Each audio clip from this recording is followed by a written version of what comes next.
Hello and welcome to this week's edition of Peace and Prosperity. Mogyun, South Korea was elected as a non-permanent member of the United Nations Security Council for a two-year term from 2024 to 25. That's right.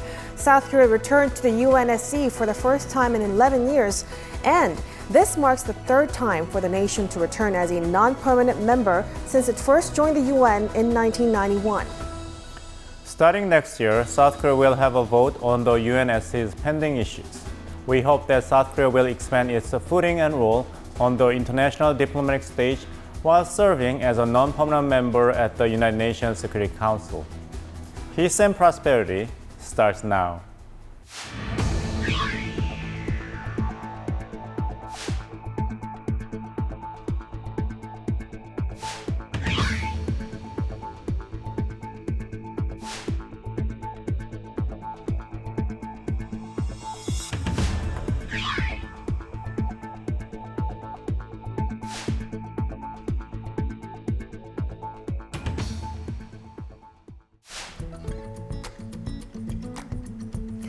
Camping is a good opportunity for people to enjoy nature and take a brief escape from the hustle and bustle of everyday life.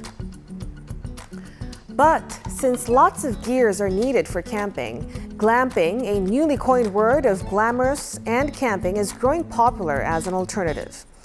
Recently, a special glamping event was held for those in their 20s and 30s.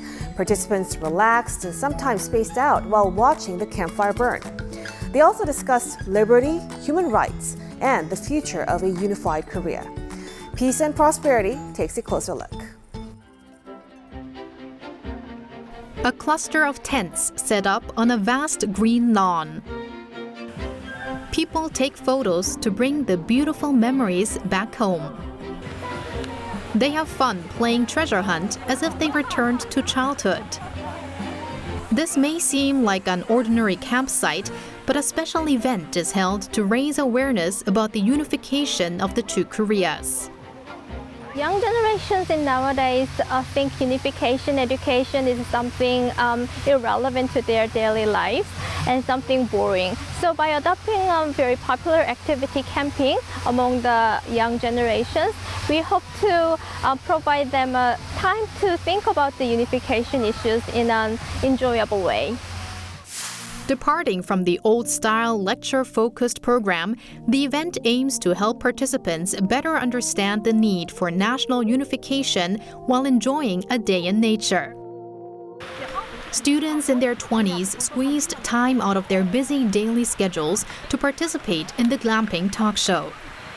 저희가 원래 잘 만나기 어려운 친구들이에요. 아무래도 통영에서 살다 보니까 부산, 대구, 서울 이렇게 친구들이 많이 나뉘게 되었는데 프로그램도 너무 알차고 같이 시간을 보낼 수 있는 특별한 시간이 되겠다라고 생각이 들어서 이렇게 참여하게 되었습니다. 아무래도 이때까지 평화 통일하면은 좀 교과서적으로 교육적인 게 많아서 좀 요즘 세대들한테는 좀 딱딱하게 느껴질 수도 있는데 이렇게 요즘 한참 재밌잖아요. 이렇게 캠핑하는 게 이제 재밌게 북한과 이런 통일에 관해서 관심을 가질 수 있어서 좋을 것 같습니다.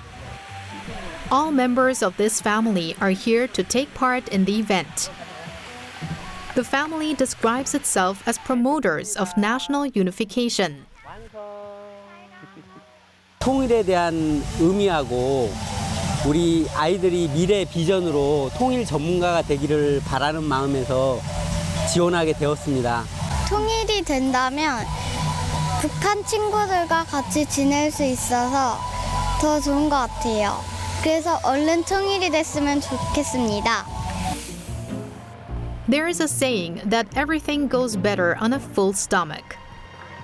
The dish is obokjengban, one of North Korea's local delicacies. Can the young people appreciate the mild, pure taste of the North Korean dish? 냉면이 유명하다, 만두가 유명하다 얘기는 듣긴 했는데 솔직히 많이 접해보질 못했거든요. 먹어보니까 입맛이 너무 잘 맞아서 역시 한민족이구나 싶어가지고 제게 친구들이랑 맛있게 잘 먹고 있어요. While eating and enjoying a talk show, the highlight of the event has begun. 사실 우리가 알기에는 북에 계실 때 굉장히 고위급의 잘 사는 사람, 빛나는 편안한 삶을 갖고 계시지 않았을까라고 많은 분들이 이렇게 생각하실 것 같아요. 어떠셨어요? 북에 계실 때는? 저도 어렸을 적에는 철이 없을 때는 참 제가 행운아라고도 생각을 했고 참 행복한 아이라고 생각을 했는데 제가 그렇지 않다는 걸 중학교 때 이제 깨닫게 되었어요. 네. Oh Hae-sun is the wife of a North Korean diplomat who defected from North Korea with his family in the summer of 2016. Her children experienced freedom and democracy while living overseas. But back in North Korea, they were required to be obedient and loyal to the regime. With the determination not to let her children live in oppression, Oh decided to come to South Korea. 남편이나 저는 북한 그런 시스템에서 50년을 참으면서 살아왔는데 아이들은 아직 10대고 앞날이 구말리 같은데 이 사회에서 그냥 살다 보면 아이들이 다 이제 정신적으로 피폐해지고 아이들이 이중적인 혹시 견딘다 해도 양면적인 삶 이런 삶을 살겠구나 하는 생각이 들어서 At the talk show, filmmaker Kim Do-kyung shed light on North Korea's human rights violations through the tale of 5,000 North Korean war orphans who were sent to Eastern Europe during the Korean War.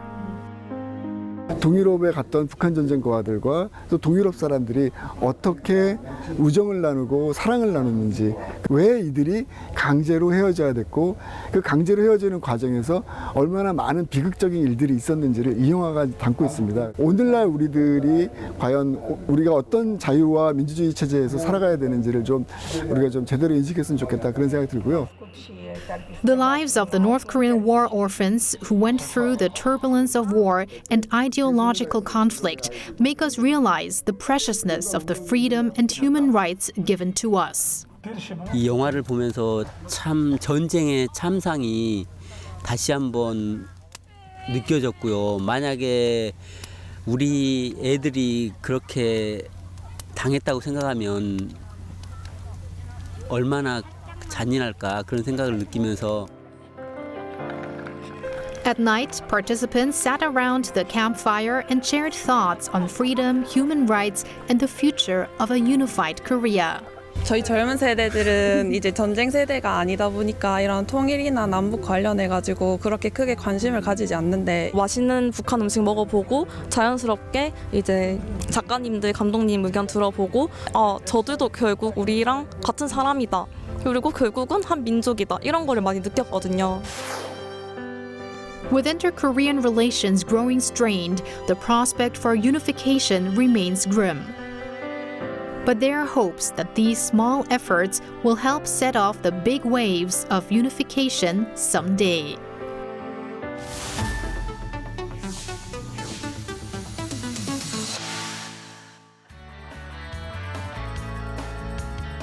안녕하세요. 탈북민의 시선으로 북한 사이의 숨겨진 이야기를 낱낱이 파헤쳐 보겠습니다. 북한에서 온 남인희입니다. 네, 안녕하십니까. 북에서 온 박희성입니다. 우리 민희 씨는 결혼해서 굉장히 행복하게 살고 계신 걸로 알고 있는데, 이 결혼해서 정말 좋은 점이 있다면 뭐가 하나 있을까요? 저는 이제 결혼을 하고 보니까 굉장히 안정적이다. 둘이 함께 하는 미래를 그릴 수 있다는 건 굉장히 좋은 점인 것 같습니다. 결혼 꼭 추천드리고 싶네요. 네, 저는 결혼할 마음이 일절 없는데 우리 부모님께서 이렇게 결혼을 계속 추천해가지고 저는 집에 가기 너무 힘듭니다. 그러시군요. 북한에서는 근데 나이가, 남자의 경우에 나이가 들면 들수록 금값이다. 그렇죠. 네, 그래서 지금 유성 씨 나이 정도면 굉장히 좋은 배우자다, 이렇게 볼 수 있잖아요. 그렇습니다. 최근에 북한에서 결혼을 굉장히 많이 장려하는 모습인 것 같아서 조선중앙TV에서 또 결혼식 식당을 가는 영상을 방영을 해서 저희가 한번 준비를 해봤습니다. 보시죠.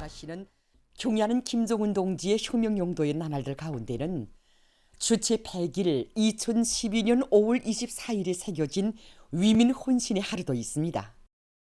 2012년 5월 24일 완공을 앞둔 창정거리를 돌아보시던 경의하는 원수님께서 우리 결혼식당에 찾아오시오. 어느 청춘 남녀가 여기서 첫 결혼식을 하게 되겠는지 몹시 궁금하다고 하시면서 환히 웃으셨습니다.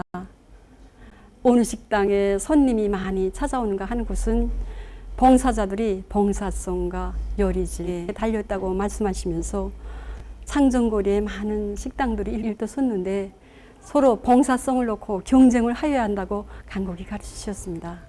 네, 결혼식 식당은 결혼식도 하고 밥도 먹는 한국의 결혼식장과 비슷한 곳인데요. 네, 최근에 평양에서는 돈이 좀 있는 사람들은 다 결혼식 식당을 빌려서 결혼식을 하더라고요. 그러니까요. 이게 식당을 빌리는데도 비용이 꽤 많이 들 것 같아요. 그렇죠. 아무래도 보통은 한 $200 정도부터 시작을 한다라고 하더라고요. 그래서 결혼식만 전문으로 하는 식당에서는 2시간 내지 3시간 이렇게 빌려주는 값으로 $200 정도를 받는 거죠. 최근에 북한에서도 이렇게 결혼식 일상이 많이 바뀌고 있는데 대부분 북한에서 결혼식은 이제 집에서 많이 하지 않습니까? 그렇죠. 네, 그래서 이제 집에서 상 차림을 후하게 하고 작은 상이라고 해서 이제 신랑이 신부 집에 가서 상을 작은 상을 받고 신부를 데리고 이제 본인 집으로 와서 큰 상을 차려놓고 하루 종일 네. 국수를 먹으면서 노래 부르면서 잔치를 했던 게 저는 이제 북한의 어떤 결혼식 풍경이었는데 풍경이 좀 많이 바뀐 것 같아요. 네, 그런 것 같아요. 최근에는 그래도 식당을 빌려서 식당에서 결혼식을 하는 게 좀 추세다. 평양을 비롯한 어떤 지방 도시들에서도 결혼식 식당을 빌려서 한다라고 하더라고요. 상이 커지면 커질수록 비용도 더 많이 올라가는 거겠죠. 그렇죠. 이게 보니까 이제 보통 뭐 식당 대관료 그리고 식사 비용 네. 그리고 뭐 촬영까지 하다 보면은 이 금액이 정말 어마무시할 것 같은데 이걸 다 어떻게 충당하는지 저 너무 궁금해요. 그러니까요. 정말 그럴 때마다 북한에도 더 많은 사람들이 많구나라는 생각이 드는데 보통 이런 거 결혼식 촬영이라든가 뭐 사진 이런 거 다 합쳐서 한 $1,000 내지 $1,500까지 식당에서 결혼식을 하게 되면 그 정도가 든다고 하는데 이 정도 금액이면 북한에서는 정말 엄청난 돈이라고 볼 수 있잖아요. 그렇죠. 저는 북한에 있을 때 이제 몰래 남한 드라마를 보면서 나는 결혼식 할 때 드레스를 입어볼 수 있으면 얼마나 좋을까 이런 생각을 했었거든요. 네, 근데 이게 이제 북한에서 드레스는 불법이죠. 네, 그렇죠. 정말 북한에 있을 때는 막연하게 드레스를 한번 입어보고 싶다라는 생각을 했었는데 제가 이렇게 탈북을 하고 또 여기서 드레스를 입고 결혼식을 할 줄을 누가 알았겠습니까? 너무 좋더라고요.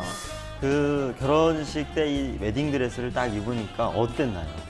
정말 내가 그 꿈에도 그리던 그 드레스를 입어봤구나. 뭔가 마치 드라마의 주인공이 된 것 같기도 하고 이 모습을 꼭 사진으로 남겨서 이제 북에 계시는 가족이랑 친구들한테 보내주고 싶다라는 생각이 들었었어요. 요즘에 이제 북한에서 많은 여성분들이 드레스를 입고 싶어서 드레스를 입는 게 국가적으로 이제 불법이다 보니까 한복, 조선옷을 조금씩 개량을 해서 드레스처럼 좀 화려하게 이렇게 입는 모습들이 조선중앙TV로 많이 나오고 있습니다.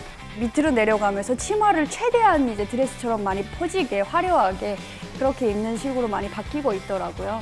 북한에는 이 당일날에 그렇죠. 그 김일성, 김정일 동상에 가서 헌화를 하고 사진 찍는 모습이 조금은 결혼식 문화에서 다른 것 같습니다. 김일성, 김정일 동상을 가서 사진을 찍어야 되는 건 필수 코스죠. 또 하나 이색적인 거는 꼭 그 좋은 차를 타고 이제 그런 장소에 가서 이제 사진 촬영을 하는데 사람들이 보기에는 어떤 차를 타고 이제 그 사진 찍는 데까지 가냐 이거에 굉장히 많은 사람들의 관심이 쏠려 있던 기억도 있습니다. 한국에서 이제 결혼식 할 때 축의금 문화가 있지 않습니까? 뭐 친구 정말 친한 친구면 한 10만 원씩, 그 직장 동료면 5만 원 이렇게 가지고 가는데 북한에서는 아직까지 그래도 이 현물을 좀 많이 가지고 갔던 것 같아요. 뭐 닭도 가져가는 집도 있고 쌀도 가져가는 집도 있고 그릇 세트를 주는 사람도 있고 시계를 주는 경우도 있고 네, 실제로 제가 결혼식 할 때도 북한에서 온 친구가 시계를 줬었거든요. 근데 또 최근에는 보면은 북한에서도 현금으로 많이 축하금을 준다. 또 이렇게 바뀌고 있다고 하더라고요.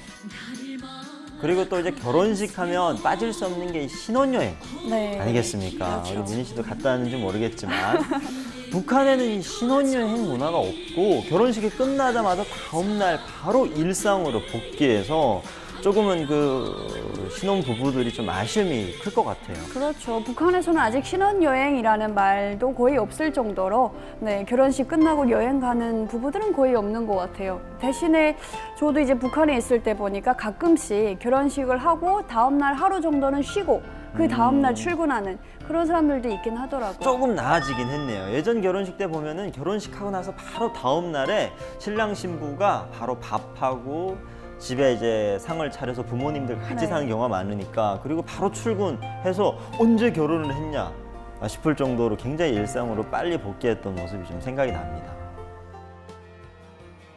이 결혼을 또 하기 위해서는 선남 선녀가 만나야 되지 않겠습니까? 일단 네. 북한은 아직까지도 이 중매로 좀 만나서 결혼을 하는 그런 분위기들이 좀 많은 것 같아요. 특히나 이 중매를 만나는 이유가 출신 성분이 좀 비슷한 사람들끼리 이제 결혼을 하기 위해서 아직까지 이 중매가 북한에서는 좀 많이 이루어지고 있는 것 같아요. 네, 저도 북한에 있을 때 보니까 주변에 이제 좀 선배들이라고 해야 되겠죠. 제대군인 뭐 복학생들도 있었고 보게 되면은 연애는 좀 자유롭게 하더라고요. 예전에 비해서 연애에 대한 인식이 좀 더 이제 좋아진 편이기도 하고 그래서 연애는 하되 나중에 이제 결혼할 때 결혼 정년기가 되게 되면 꼭 중매로 부모님이 이제 살라고 하는 그런 상대랑 결혼을 하고 그리고 또 북한에서 여자가 25살 넘으면 약간 노처녀 소리를 많이 듣기도 하잖아요. 그래서 제 주변에도 조금 한 28살 된 언니들도 있었는데 굉장히 언제 시집 갈 거냐 막 뭐 조금만 화를 내도 너처녀 뭐 약간 너처녀 때라서 그런다 이런 식으로 되게 조금 안 좋은 얘기도 하고 그랬던 것 같습니다. 맞아요. 북한에서 이제 여성들이 빨리 결혼을 가야 되는 그런 분위기가 조성이 되긴 있지만 요즘에는 좀 많이 늦어진다고 해요. 네.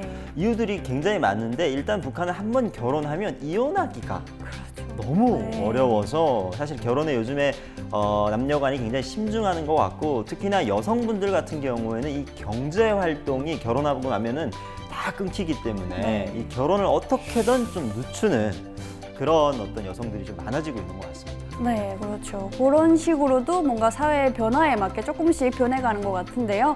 결혼도 늦어지지만 예전처럼 애도 많이 안 낳는 것 같아요. 네, 요즘에는 이제 먹고 살기가 어렵다 보니까 애 하나라도 낳아서 예쁘게 키우자. 네, 한 명이면 된다. 이런 식으로 많이 변하더라고요. 네, 좋은 건 아니겠지만 그래도 북한도 남한과 이 사회적인 분위기, 이 결혼 문화들이 조금은 비슷하게 흘러간다는 걸 제가 또 여기서 생활하면서 많이 느꼈던 것 같습니다. 오늘은 북한의 결혼 문화에 대해서 한번 살펴봤습니다.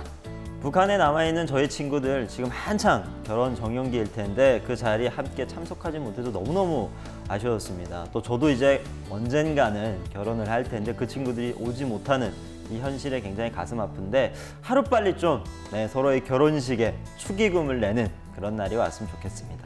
네, 저도 비슷한 생각을 했던 것 같아요. 아마 제 친구들은 지금쯤 결혼해서 애도 낳고 잘 살고 있을 텐데 쭉 앞으로도 잘 살고 있었으면 좋겠다라는 생각도 해봤고요. 북한에서 결혼하는 신랑 신부가 제주도로 신혼여행 오는 그런 날도 왔으면 좋겠다라는 생각도 해보았습니다. 네, 저희는 다음 주에 더 흥미로운 이야기로 찾아뵙도록 하겠습니다. 감사합니다.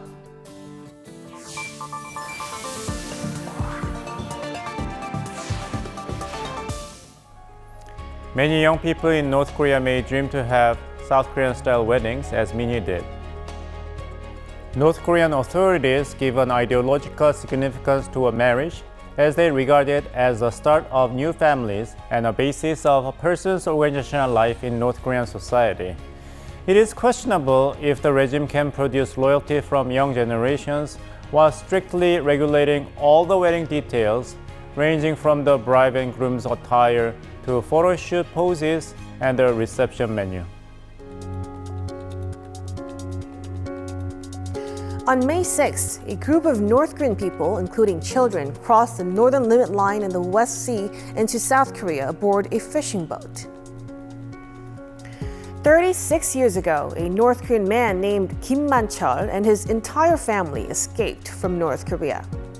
Choi Jung-sup, one of the family's 11 members, recalls why they took the risk of life or death.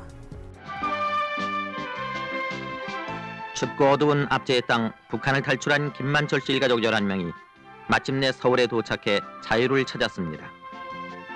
따뜻한 남쪽 나라, 그래서 사람이 마음 놓고 살 수 있는 자유의 나라에 살고 싶다는 소망을 안고 참조국에 안긴 동포들입니다.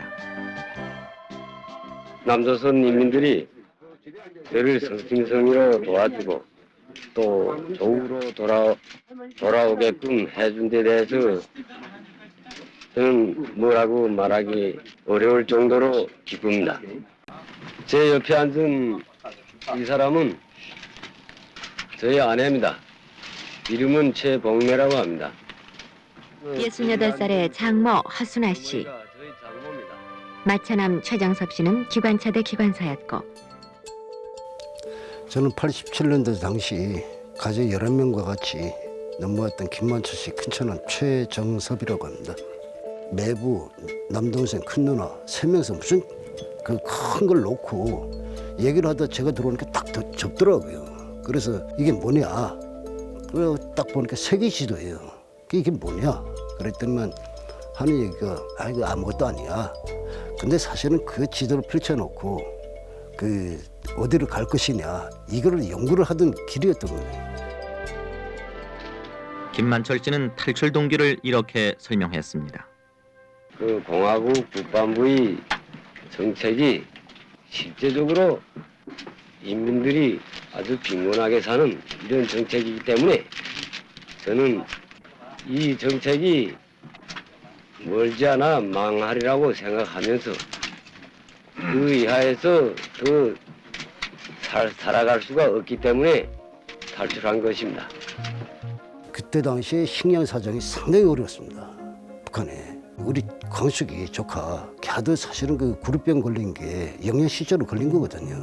내부 같은 경우는 의사 생활을 하니까 고급당 간부들을 많이 병원에 입원을 시켜줬거든요. 주사도 좀 많이 맞게 해주고 그다음에 그런 정보를 많이 얻은 것 같아요. 남조선에 대한 얘기는 못 들었대요. 끝까지. 그러나 세계는 잘 산다. 이런 얘기를 듣고 탈출을 아마 준비를 했던 것 같아요. 김만철 씨 일가족은 7흑의 밤바다에 탈출선 청진호를 띄워 일본 근해에서 일본 어선에 발견돼 수루강에서 선상 생활을 했으며 대만을 거쳐 자유대한의 품에 안긴 것입니다.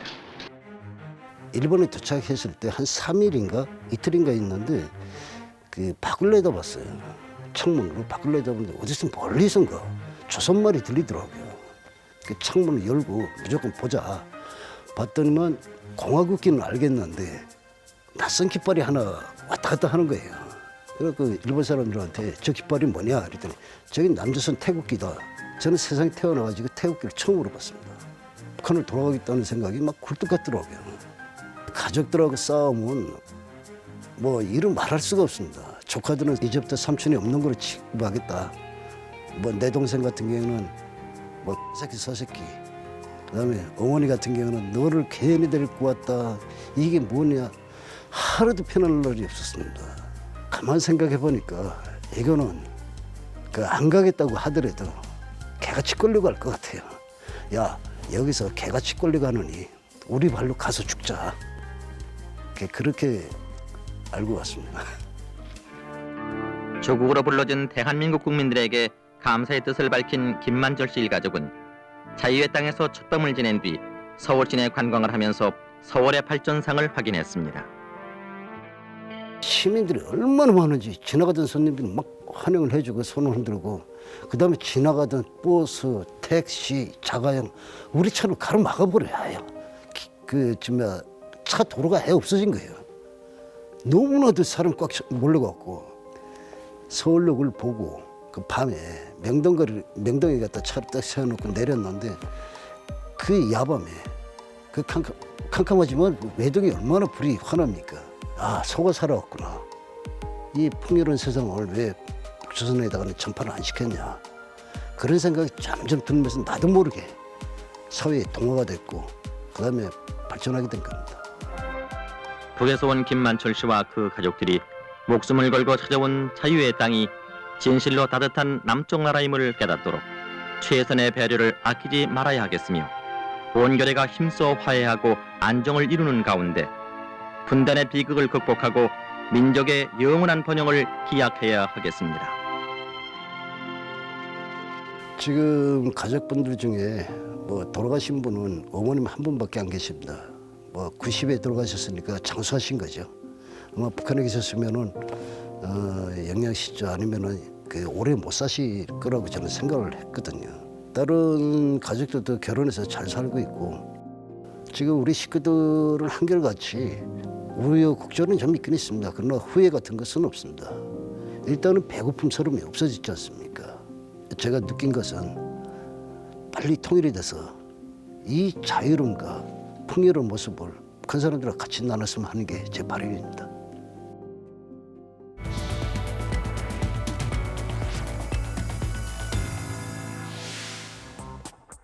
Mr. Choi says he has found true freedom and comfortable life in South Korea.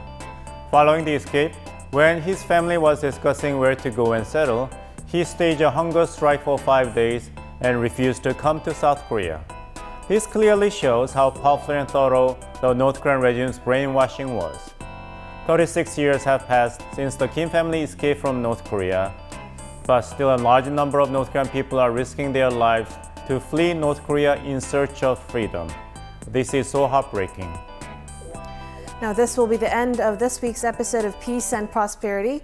We'll be back next week with more information on the Korean Peninsula. Until then, goodbye.